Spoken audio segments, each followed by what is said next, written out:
Mr. President, I heard you. When you said if you've got a business, you didn't build that. Somebody else made that happen. I took it personally and I'm offended, along with many business people in America. To be sure, we have the benefit of a lot of help along the way. I had great teachers like John Miles that taught us the basics of American government, the sacrifices of our founding fathers that made possible this incredible, amazing American system that we all enjoy. But that's true for all of America.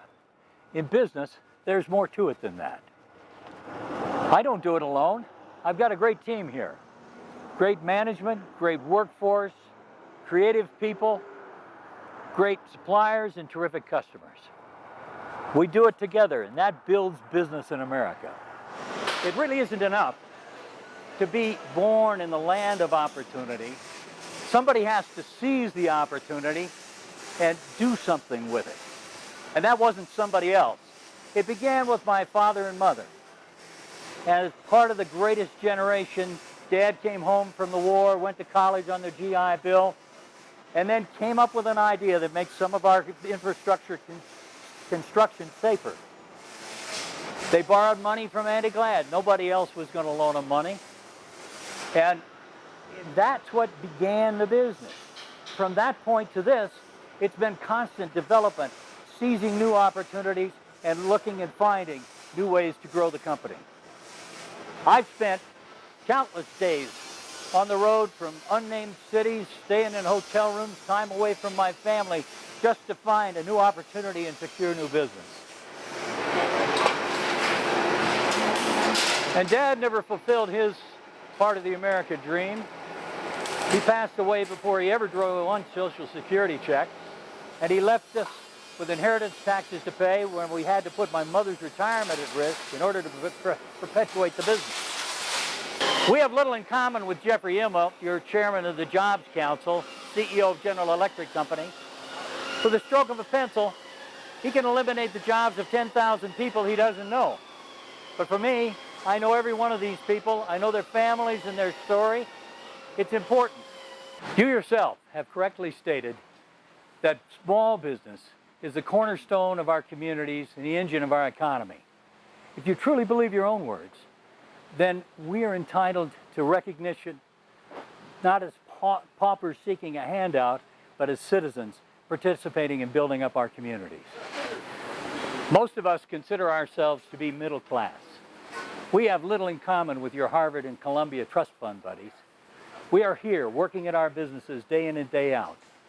We are building businesses that are the cornerstone of our community, as you say, and when we prosper, the community prospers. And that's when we hire more people and we pay more taxes. And we're proud of that. We small business people started with our own money. My wife and I have put it all at risk. We have scrimped, saved, mortgaged, reinvested, and guaranteed the loans at the bank personally in order to secure the funding to perpetuate this business. We worked tirelessly, tenaciously, in order to secure the success of the company. 50 years, 2 generations, 50 employees, made in America. I am very proud of that. If indeed somebody else made this happen, then somebody else would surely be entitled to the rewards for the sacrifices, investment, and hard work that my family and my team have put together to be here. But that is not the case. We did have and do have the great opportunity here in America and the soil in which to grow our business. But the growing, the planting, the watering, the nurturing, and the growing has been a responsibility of my family for 50 years. I have nothing in common with your buddies at Solyndra who can get taxpayer money to fund an unworkable business model. On the contrary, our stuff has to work or we don't get paid. Didn't you learn from Solyndra that you cannot just throw taxpayer money at a business and have it succeed? You cannot mandate success, but you can surely demotivate the successful. And in that, you're having a darn good run. Mr. President, America is the better for us small business people, and America needs us. to do what we do, to work at the level we do and create our jobs one at a time.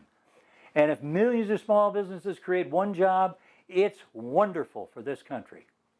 America's the better for us being here. We're not asking for a handout, but we would like the respect that a citizen deserves. We are citizens, not subjects. God bless America.